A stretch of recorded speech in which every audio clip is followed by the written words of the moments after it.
कहाँ पढ़ लिए थे हम लोग? पत्ती की आंतरिक संरचना और बाह्य संरचना दोनों देख लिए थे। पत्ती जो तने से जहाँ लगा होता है, जिस तरीके से आपको बता दिए थे, ये मान लो क्या है, तना है, और इस तने से ये पत्ती लगी होती है, ऐसे करके मान लो है इस तरीके से। ये मान लो ये पत्ती है कोई, ये जहाँ से इस वाले एरिया को क्या कहते हो? पेशियोल। जहाँ लगा है इसे लीफ बेस यानी पर्णाधार, और इसे कहते हैं पर्णवृंत। पर्णवृंत को अंग्रेजी में कहते हैं पेशियोल। और ये वाला जो एरिया पूरा कंप्लीट कहलाता है लैमिना। लैमिना को हम कहते हैं पर्णफलक। और इसमें बीच में निकले होते हैं क्या? सिराएं। इन सिराओं को इसे सिरा कहते हैं, और इसमें जो निकला होता है इसे पतला पतला, इसे हम क्या कहते हैं? सिरिकाएं यानी वेनलेट्स। ठीक। इसके बाद हम लोगों ने आंतरिक संरचना देखा था।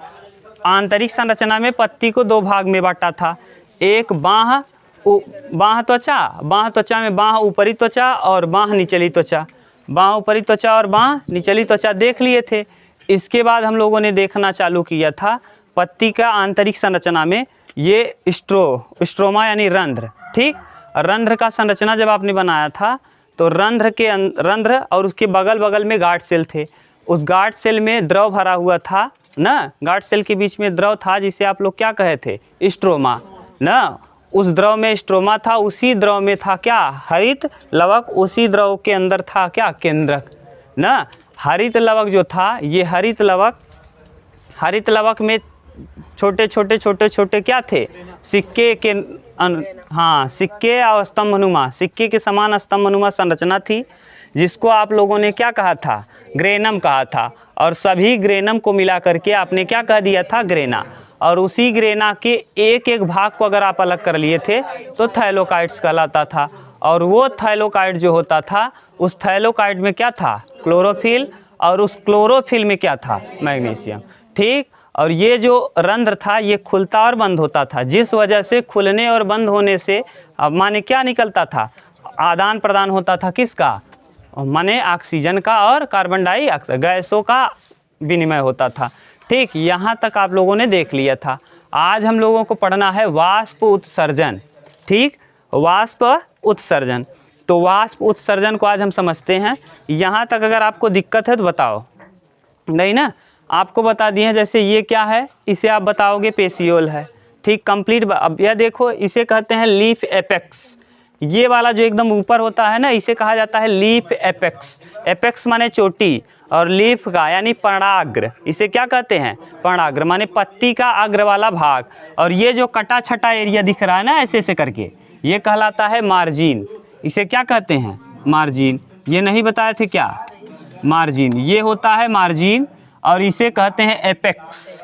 एपेक्स कहने का सेंस क्या है? ये लीफ एपेक्स है, माने पत्ती का एकदम ऊपरी भाग, इसे कहते हैं लीफ एपेक्स। जैसे ये है, ये देखो लीफ एपेक्स है एकदम ऊपरी भाग, और ये जो ऐसे चारों कोनों पे दिख रहा है ये कहलाता है मार्जिन।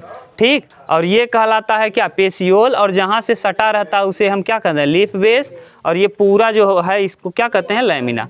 ये कंप्लीट आपको पढ़ा दिए हैं। ऊपरी त्वचा किसे कहते हैं? बाह्य त्वचा। और रंध्र के विषय में आज हम लोगों ने देख लिया था। रंध्र बताओ, ये भी बताए थे कि रंध्र ऊपरी भाग पे ज़्यादा, ऊपरी त्वचा पे कि निचले त्वचा पे? पत्तियों के निचले भाग में रंध्र ज़्यादा पाया जाएगा कि ऊपरी? निचले भाग में रंध्र की मात्रा क्या होगी? ज़्यादा। छिद्र की, हाँ। लेकिन ये भी जान लो कि ये स्थली पौधे में, स्थली पौधे माने जो स्थल पे हैं, और जली पौधे जो होंगे ना उनके ऊपर वाले में छिद्र ज़्यादा होगा। क्यों? क्योंकि जल में है, और जल में ये कार्बन डाइऑक्साइड को ग्रहण क्या करेंगे? बाहर निकालेंगे, ऑक्सीजन को ग्रहण करेंगे। ऑक्सीजन को ग्रहण करने के लिए ये क्या करेंगे? जल में घुले हुए ऑक्सीजन को ही जल में घुले हुए कार्बन डाइऑक्साइड को लेंगे और ऑक्सीजन को क्या करेंगे? निकाल। यानी जो जल में पौधे होंगे उनके पत्तियों में रंध्र ऊपर ज़्यादा होगा कि नीचे? ऊपर। क्यों? क्योंकि वो जल में ऐसे हैं तो इनका ऊपर वाला ज़्यादा काम करना चाहिए, नीचे वाला कम। तो आपसे प्रश्न अगर पूछे कि जली पौधों में पत्तियों के ऊपरी सिरे पर ज़्यादा रंध्र पाए जाते हैं कि निचले सिरे पे? और अगर स्थली पौधे की बात किया जाए तब निचले सिरे पर रंध्र की संख्या ज़्यादा पाई जाएगी। रंध्र कहने का सेंस है जैसे आपके पास माने गर्मी में पसीने निकलने नहीं लगते हैं रोम से, ठीक बिल्कुल इसी जैसा पत्तियों में भी रोम पाया जाता है, यानी छिद्र। उसी छिद्र को हम लोग क्या कहते हैं, रंध्र।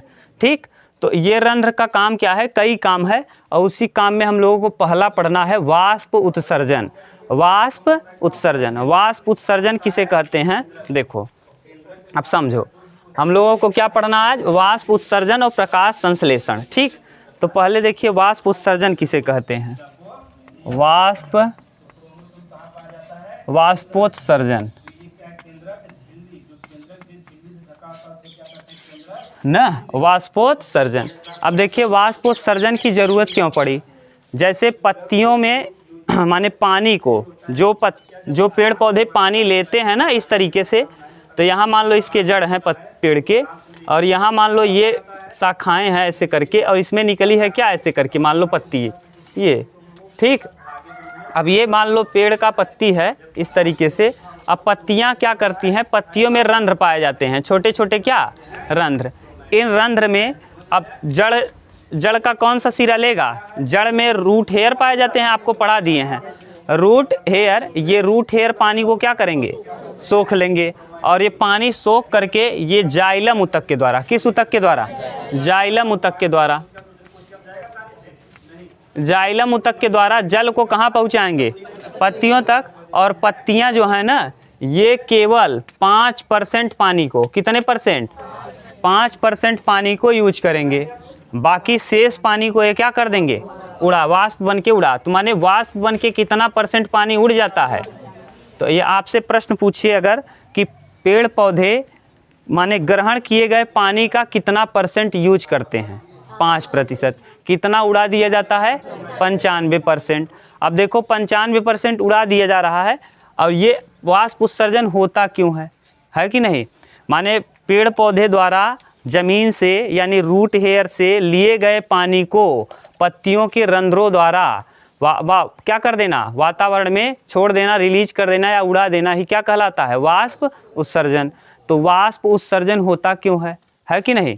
तो यानी पत्तियां जो हैं केवल 5% पानी का ही, माने पेड़ पौधे जो हैं जितना पानी लेगा उसका कितना यूज करेंगे, बाकी उड़ा देंगे, बाकी शेष पानी को क्या कर देंगे, उड़ा। तो ये वाष्प उत्सर्जन करते क्यों हैं, तो वाष्प उत्सर्जन करते हैं गर्मी से बचने के लिए, किससे, गर्मी से बचने के लिए। दूसरी बात, और किसके लिए करते हैं ये, माने ऊष्मा हानि से।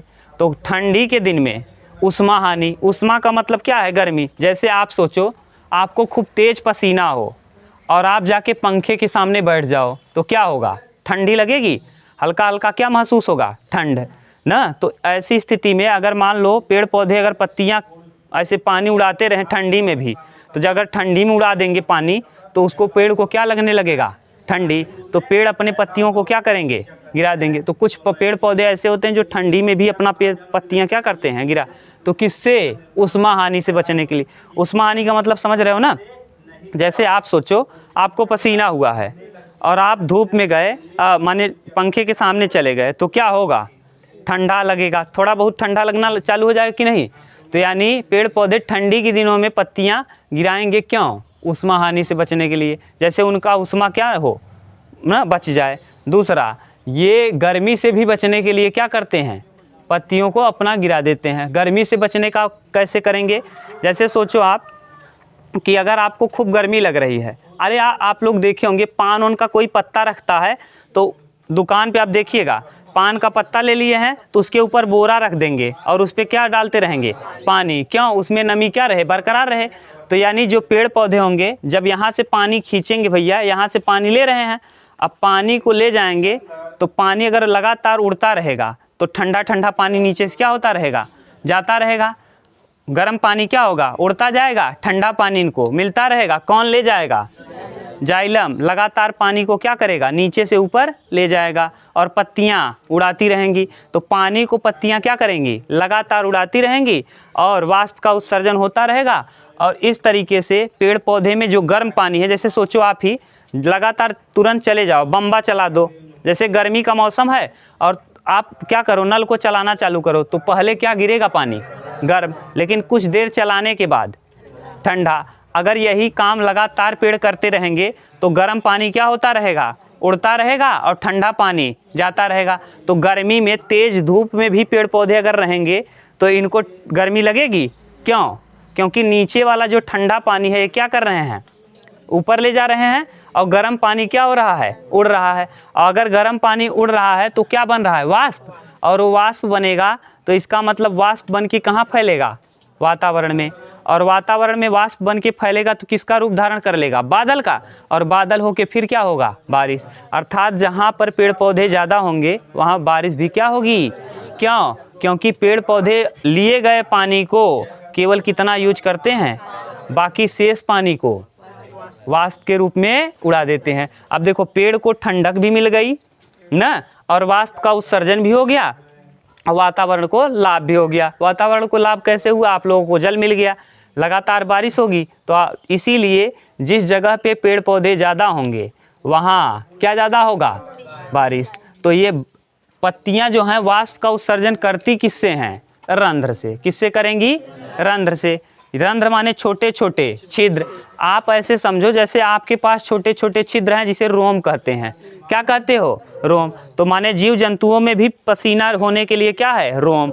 और वो पसीना क्या होता है, गर्मी में निकलता है, और माने हवा चलने पे वो सूख जाता है, जिससे आदमी को क्या होता है, राहत। बिल्कुल सेम वही पत्तियां करती हैं।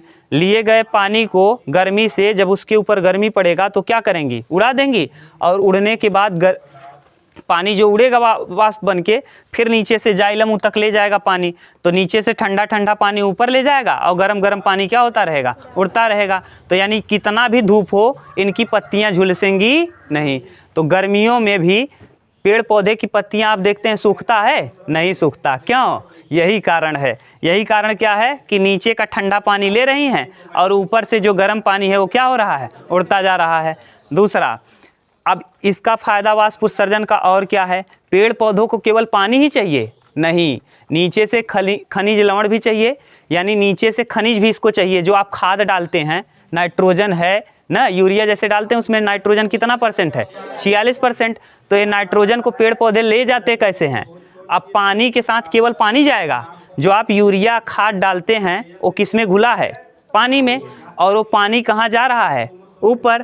तो पानी तो गया कहाँ, ऊपर, तो पानी तो उड़ गया, लेकिन जो खाद था किसको मिल गया, पौधों को। तो पौधे क्या कर लेंगे, अपना भोजन बना लेंगे। अब भोजन बनाने से और आपको क्या लाभ होगा, अगर पेड़ पौधे अपना भोजन बनाएंगे तो पेड़ पौधे तो स्वपोषी होते हैं, लेकिन हम लोग परपोषी हैं। तो हम लोगों को भोजन कहाँ से मिलता है, पेड़ पौधों से। तो यानी पेड़ पौधे में अगर वाष्प उत्सर्जन होगा तो इनको 2-3 लाभ होगा। एक तो पानी माने बारिश होगी, पहला क्या होगा, बरसात होगा, जितना ये वाष्प उत्सर्जन करेंगे उतना ज़्यादा क्या होगा, बारिश होगा। दूसरा, इनके पत्तियां झुलसेंगी नहीं, क्यों, क्योंकि ये लगातार ठंडे ठंडे पानी को किस ऊतक द्वारा ले जा रहे हैं, जाइलम ऊतक द्वारा। तीसरा, आप लोग और इससे क्या लाभ हो जाएगा, माने गर्मियों के मौसम में ये पेड़ पौधे अगर ले जाएंगे पानी तो इनको लाभ हुआ, और उसके साथ साथ और भी लाभ हुआ कि ये जो नीचे ज़मीन में खनिज लवण घुले थे पानी में वो कहाँ चले गए, ऊपर पेड़ पौधे में। अब पेड़ पौधों को और क्या मिल गया, खनिज भी मिल गया, यानी खनिज की पूर्ति भी हो गई। किससे, पानी के साथ साथ खनिज गया, पानी उड़ गया, बचा कौन, खनिज। तो खनिज से इनका काम हुआ और इनके काम से आपका काम हो गया। क्या कि पेड़ पौधे अपना भोजन बनाएं और वही गेहूं या धान आपका क्या करेंगे, खाएंगे। तो मानव माने जो परपोषी जीव हैं वो इसी का क्या करेंगे, स्वपोषी का खाएंगे। और आप लोगों को जब आगे पढ़ाएंगे तो यहाँ 3-4 टाइप का पढ़ाएंगे, प्राथमिक, उपभोक्ता, द्वितीयक, तृतीयक, तो वहाँ देखेंगे। ठीक, तो इस तरीके से है ये क्या, प्रकाश वाष्प उत्सर्जन। ठीक, वाष्प उत्सर्जन क्यों होता है समझ में आया। इससे पत्तियां क्या होती हैं, बच जाती हैं सूखने से। पेड़ पौधों को ठीक ठाक से क्या मिल जाता है, माने पेड़ पौधे जाइलम ऊतक के द्वारा पानी ले जाते हैं, पत्तियां उड़ती रहती, पत्तियां क्या होता है, वाष्प को उत्सर्जित करते हैं। किसके द्वारा, रंध्र के द्वारा। किसके द्वारा, पानी किसके द्वारा जाता है, जाइलम। अब ऊतक चैप्टर पढ़ेंगे तो कैसे जाता है, ऑस्मोसिस प्रक्रिया क्या है, माने जो जड़ माने पानी को खींच रहा है ना, ये पानी खींचने का तरीका कहलाता है ऑस्मोसिस ना, और एक होता है डिफ्यूजन। तो वहाँ हम देखेंगे जब पढ़ेंगे क्या, ऊतक, पादप ऊतक। पेड़ पौधों में ऊतक 2 प्रकार का होता है, एक जाइलम और फ्लोएम ना। जाइलम मतलब क्या, जल को ले जाना, और फ्लोएम माने पत्तियों से भोजन को ले आना। तो भोजन को लाने का काम फ्लोएम ऊतक करेगा और जल को ले जाने का काम जाइलम करेगा। ठीक, इतना तो आप लिखो, अब हम लिखवा दे रहे हैं। देखिए वाष्प उत्सर्जन को मापने का विधि क्या है? फोटोमीटर। तो आपसे पूछेगा वाष्प उत्सर्जन को हम कैसे मापते हैं? फोटोमीटर से। वाष्प उत्सर्जन में गैसों का विनिमय होता है। किसका? गैसों का यानी कार्बन डाइऑक्साइड और ऑक्सीजन। ठीक, कार्बन डाइऑक्साइड और क्या? ऑक्सीजन। और यहाँ ये कैसी प्रक्रिया है? जल हानि एवं उष्मा हानि। जल हानि एवं क्या? उष्मा हानि। उष्मा हानि आपको समझ में आया? यानी पेड़ पौधे पत्तियां गर्मी में गिराते हैं, क्यों? क्योंकि ज़्यादा पानी क्या ना हो, ज़्यादा उष्मा माने ज़्यादा पानी ना निकल पाए। ठीक, ये हो गया। दूसरा, इसका लाभ क्या है ना? तो इसके लाभ या आवश्यकता, इसकी आवश्यकता क्यों है ना? वाष्प उत्सर्जन की आवश्यकता क्यों है? तो इसकी आवश्यकता की कई चीज़ें हैं। पहला, खनिज लवण ना, खनिज लवण की प्राप्ति। पेड़ पौधे को किसकी प्राप्ति हो जाएगी? खनिज लवण की। दूसरा ना, खनिज लवण की प्राप्ति हो जाएगी। और दूसरा इसमें क्या हो जाएगा? ताप का नियंत्रण। ताप का नियंत्रण बता दिए ना, ठंडा पानी जाएगा और गर्म पानी उड़ता जाएगा, तो इससे पेड़ पौधे का ताप भी क्या रहेगा? नियंत्रित। तो यानी ताप का नियंत्रण होगा, ताप नियंत्रण। और एक होगा रसारोहण, माने रस के जाएगा तो यानी रसारोहण। ठीक, ये तो ये आपको पता चल गया। वाष्प उत्सर्जन को हम मापते हैं फोटोमीटर के द्वारा। गैसों का विनिमय होता है यहाँ। ये कहाँ होता है? रंध्र में। किसमें? रंध्र। यहाँ लिख दे रहे हैं रंध्र। रंध्र को आपको पढ़ा दिए हैं। रंध्र को अंग्रेजी में क्या कहते हो? स्ट्रोमेटा। क्या कहते हो? स्ट्रोमेटा। ठीक, रंध्र। और ये रंध्र जो है, ये आपको संरचना ऐसे बनाए थे ना, ये ऐसे डबल लेयर का इस तरीके से था। ये छिद्र था, इसी को हम रंध्र कहते हैं। ये बगल बगल में गार्ड सेल है और इसमें द्रव भरा है। इस द्रव को हम लोग क्या कहते हैं? स्ट्रोमा। और स्ट्रोमा में कौन सा रिएक्शन होता था? हिल रिएक्शन और डार्क रिएक्शन, याद है ना? अभी हम लोग देखेंगे आगे। और इसमें केंद्रक पाया जाएगा और इसी केंद्रक में क्या पाया जाता है? यहीं पाया जाता है क्या? हरित लवक। और उस हरित लवक में क्या पाया जाता है? क्लोरोफिल। और क्लोरोफिल में क्या पाया जाता है? मैग्नीशियम। तो ये ऐसे उड़ाता रहेगी। ये है वाष्प उत्सर्जन। यहाँ लिख भी दिए, इसको आप उतार। दूसरी बात एक और चीज़ है ना, यहाँ ससंजन बल और आसंजन बल लगता है। कौन सा बल? ससंजन बल। और कौन सा बल? आसंजन। अब आप समझ लो ससंजन बल किसे कहते हैं और आसंजन बल किसे कहते हैं। ससंजन बल किसे कहा जाता है? जब समान चीज़ों के मध्य बल लगेगा तो उसे कहेंगे ससंजन बल ना। जब जल और जल के बीच क्या लगेगा? आकर्षण बल लगेगा। माने जब नीचे से पानी ऊपर जा रहा है, चींटी को आपने देखा है चलते हुए? ये लोग क्या करते हैं? जहाँ चलेंगे एक साथ चलेंगे। यानी पानी भी जब जाइलम ऊतक के द्वारा नीचे से ऊपर जाता है तो टूट के जाता है, एकदम लेयर बना रहेगा। जैसे आप लोग सोचो, कभी किसी फ्रूटी खरीदो और उसमें क्या डाल दो? पाइप, और खींचना चालू करो तो रुक के जाता है कि लगातार जाता है? लगातार। तो ये जल के माने जल के अणुओं के बीच अगर लगेगा, केवल एक के बीच, तो जल के अणुओं के बीच लगेगा तो उसे हम क्या कहेंगे? सहसंजन। और अगर जल और जल के साथ साथ जाइलम के बीच लगेगा, जाइलम ऊतक है और जल और जाइलम के बीच लगेगा, तो जल और जाइलम, अगर जल और जाइलम के बीच लगेगा तो उसे हम क्या कहेंगे? आसंजन बल। और अगर जल के बीच लगेगा, हाँ, तो उसे हम क्या कहेंगे? सहसंजन। समझ गए ना? तो यानी ये ब्रेक नहीं होता। जैसे पानी जो जाना है ना ऊपर, ये ब्रेक नहीं होने का मतलब टूटता नहीं। जैसे आप फ्रूटी खींचते हैं तो माने उसमें पाइप डाल के खींचना चालू करते हैं तो कहीं रुकावट रहता है क्या? जब तक चुकता नहीं तब तक क्या रहता है? खींचते रहते हैं। और जब चुक गया तो खत्म। तो यही है कौन सा बल? सहसंजन बल। और आसंजन बल क्या है? जैसे ये है जल, और जल के बाद किस में? जाइलम। दोनों के बीच जो लग रहा है आकर्षण बल, जल और जाइलम के बीच लगने वाले आकर्षण को हम क्या कहते हैं? आसंजन बल। ठीक, ये था वाष्प उत्सर्जन कंप्लीट। अब हम लोग देखते हैं प्रकाश संश्लेषण। इतना उतार लो अब। ठीक, अब आपको पता चल गया कि वाष्प उत्सर्जन को मापने का विधि क्या है? फोटोमीटर। इसमें गैसों का आदान प्रदान किया जाता है। जल हानि एवं उष्मा हानि की प्रक्रिया है। आवश्यकता क्यों है वाष्प उत्सर्जन की? पेड़ को खनिज लवण की उपलब्धता हो जाती है जाइलम से, और ताप का नियमन हो जाता है, माने पत्तियां सूखने से बच जाती हैं, ज़्यादा वाष्प उत्सर्जन होगा तो ठंडक, बार बार ठंडा पानी ऊपर मिलता रहेगा। तीसरा रसारोहण, और 5% जल का ही उपयोग करता है कौन, माने लिए गए पानी जमीन से, यानी जमीन माने जड़ में रूट हेयर के द्वारा खींचे गए पानी का पत्तियां केवल कितना यूज करती हैं प्रकाश संश्लेषण में, 5, और बाकी सभी को क्या करती हैं, उड़ा देती हैं। ठीक, ससंजन बल समझ में आ गया, आसंजन। अब हम लोग पढ़ते हैं प्रकाश संश्लेषण, फोटोसिंथेसिस। ठीक, चल अगला क्या है, प्रकाश संश्लेषण। लिख रहे हैं हम ना, लिखो प्रकाश संश्लेषण, प्रकाश संश्लेषण। प्रकाश संश्लेषण को अंग्रेजी में कहते हैं फोटोसिंथेसिस। अगर आप इसका मीनिंग जानते हैं ना तो इसी में आपका छिपा हुआ है क्या परिभाषा। फोटो माने होता है लाइट, फोटो माने क्या, लाइट, फोटो माने क्या, लाइट, और सिंथेसिस माने संश्लेषण, या सिंथेसिस को हिंदी में क्या कहते हैं, संश्लेषण, और इसका मतलब होता है टू क्रिएट।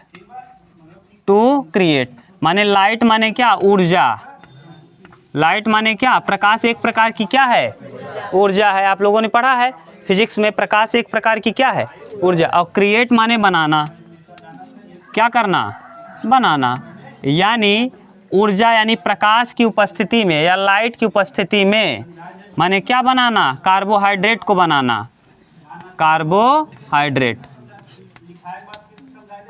कार्बोहाइड्रेट को बनाना ही क्या कहलाता है, प्रकाश संश्लेषण। यानी C6H12O6 ये बनाना ही क्या कहलाता है, प्रकाश संश्लेषण। यानी लाइट यानी फोटो यानी लाइट की उपस्थिति में टू क्रिएट बनाना, क्या बनाना, कार्बोहाइड्रेट। प्रकाश की उपस्थिति में कार्बोहाइड्रेट बनाने की विधि ही क्या कहलाती है, प्रकाश संश्लेषण। और इस प्रकाश संश्लेषण में क्या क्या चाहिए, 6 अणु कार्बन डाइऑक्साइड होना चाहिए, कितना, 6CO2 प्लस 12H2O, और यहाँ ऊपर चाहिए लाइट यानी क्या, प्रकाश, सनलाइट, सनलाइट यानी सूर्य का प्रकाश। ऐसे लाइट को ना कि बत्ती लग जलाए दे जले प्रकाश बनाओ ना, बत्ती लग जलाए से ना बने, यानी कौन सा प्रकाश चाहिए, सनलाइट। और नीचे चाहिए क्लोरोफिल, क्या चाहिए, हाँ क्लोरोफिल, क्लोरोफिल, क्लोरोफिल यानी कार्बन डाइऑक्साइड और जल के, हाँ जल किससे मिलेगा, जड़ से। जड़ से कौन जल ले जाएगा, जाइलम।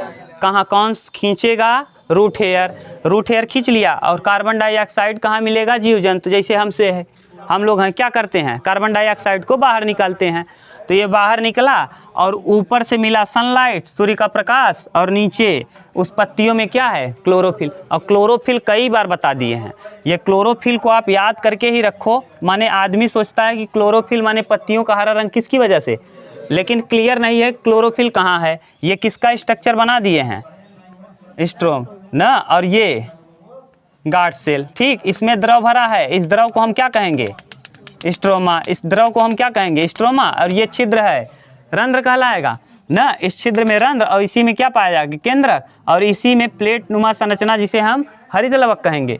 ये क्या है, देखो रंध्र, रंध्र में गार्ड सेल, इसी रंध्र में स्ट्रोमा, स्ट्रोमा में क्या है, हरित लवक, क्या है, हरित लवक। हरित लवक में क्या है, हाँ थाइलोकाइट्स, थाइलोकाइट, और थाइलोकाइट में क्या है, क्लोरोफिल, और क्लोरोफिल में क्या है, मैग्नीशियम, क्लोरोफिल में है क्या, मैग्नीशियम। यानी एक चीज़ आपका छूट गया यहीं, क्या छूटा है, ग्रेनम, क्या छूटा है, ग्रेनम। यानी ग्रेनम ही ग्रेना बन जाता है, अगर सबको मिला दिया जाए, सभी स्तंभों को मिला दिया जाए तो ग्रेनम क्या बन जाता है, ग्रेन। यानी ग्रेनम में, स्ट्रोमा में ग्रेनम, और ग्रेनम में होता है क्या, हरित लवक। यानी ग्रेनम या ग्रेना ही लिख लो, ग्रेनम। और इस ग्रेनम के एक भाग को ना थाइलोकाइट्स, ग्रेनम का एक भाग लेंगे तो थाइलोकाइट्स, उस थाइलोकाइट में कौन होगा, हरित ना, उस हरित, हाँ क्लोरोफिल। ठीक, ये पूरा कंप्लीट हुआ स्ट्रक्चर ना, आपको बता दिए हैं ये वाला, ये जानते रहो आप, बार बार कह दिए ना। तो यहाँ ऊर्जा माने क्या, प्रकाश की उपस्थिति में क्या बनाना, कार्बोहाइड्रेट बनाना ही क्या कहलाता है, प्रकाश अब यहाँ देखो सनलाइट मिला, क्लोरोफिल मिला, ये बन जाएगा C6H12O6 plus 6H2O plus 6O2, यही ऑक्सीजन हम लोगों को मिलता है, यही ऑक्सीजन हम लोगों को क्या होता है, मिलता है। तो ये है प्रकाश संश्लेषण। अब पूछेगा प्रकाश संश्लेषण किस प्रकाश में सबसे ज़्यादा होता है, तो आप लोग वेबग्योर सुने हैं, वेबग्योर ना, वैनिया पिनाला ना, तो वैजानी हपिनाला करके सुने हैं ना। तो वेबग्योर यानी सबसे अधिक प्रकाश संश्लेषण लाल प्रकाश में, किसमें, लाल रंग में सबसे ज़्यादा।